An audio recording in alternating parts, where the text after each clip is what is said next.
gonna go find some Clinton voters, find some Democrats. You're gonna talk to them, try to flip them, try to turn them. Okay. You know, we'll see how we do. We're just gonna grab some people off the street. I think we have our first person. I found your first political persuadee. Hello. What is your name? My name is Zach Handler. You're a voter. How would you describe your political persuasion? I would describe myself as an independent, but I also see myself as leaning progressive, if I had to say so. Yeah. Okay. All right.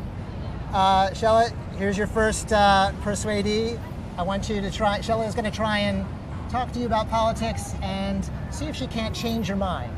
So. Okay. All right. We'll leave it there.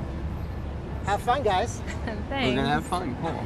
Well, Zach, nice to meet you. Yo, nice to meet you. Hello. Just wanted to give you a brief introduction about myself. Okay.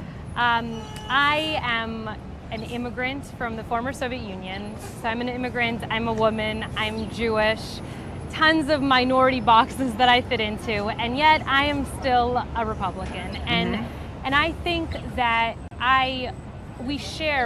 you and I will share, and I'll ask you about this in a second, but I think we both share common beliefs. I think we want the same things. We both want healthy people, healthy families, you know, a good education, prosperity, freedom. We want everyone to have good opportunities here in the United States. And the reason that I am a conservative, and I would like to, you know, ask you about which, you know, issues you care about so you can think about that. But Totally.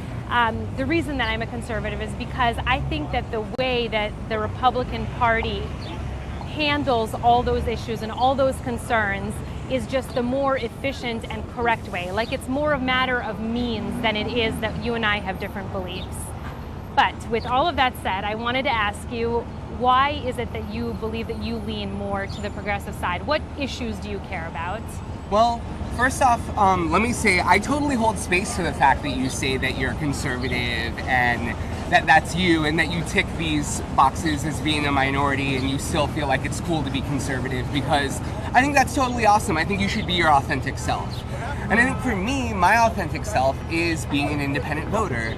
And part of that is because I don't like the tribal system of the two parties. Specifically, they leave me out when it comes to voting. I didn't get to vote in the primary because I'm not registered with a political party. So the fact that the parties have locked me out because I won't be in one tribe or another when my taxpayer dollars paid for this primary that we had here, it makes me turned off to both parties. Even though I'm progressive, I'm not excited about the Democratic Party when they cut me out of voting in the primary. I see. Okay, I think that's a very good point, and it would be great if independents could vote in the elections.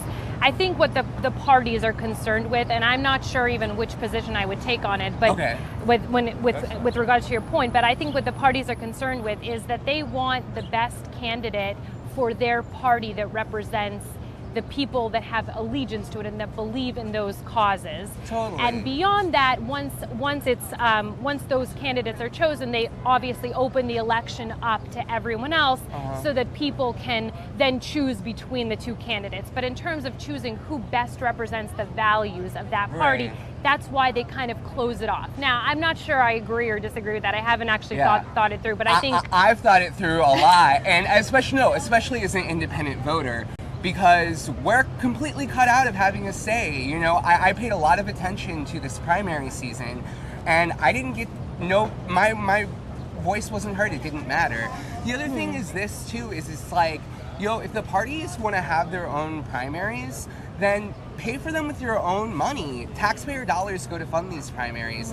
And as an independent voter, I really care about process issues. Things like, getting rid of gerrymandering. Things like setting up a fair playing field for all voters, that we all can have an equal voice. Things like that matter to me more than just the left-right issues that I think the parties kind of try to relate to us on that level. And it's kind of like, hey guys, we're smarter than that.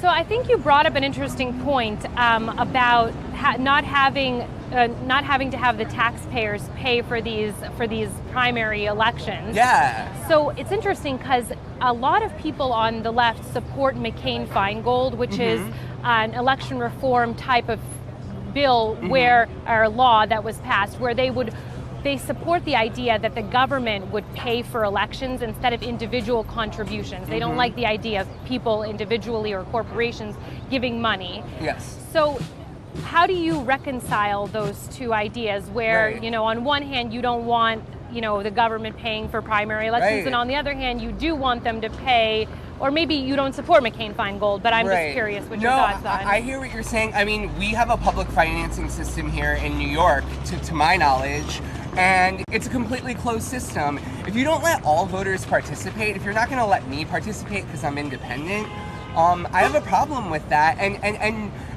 getting the corporate money out of it is not a silver bullet, in my opinion. Yeah, I think it might be better to have less of that. But I want elections to be competitive, bottom line. We don't have competitive elections here in New York. I am 100% with you on Cool, that. so we are finding some common ground. This is awesome. Competitive elections. Right on, right on. Okay, and real elections where all voices are heard. Yes, okay, I would agree with that 100%. That's a very good point. Cool.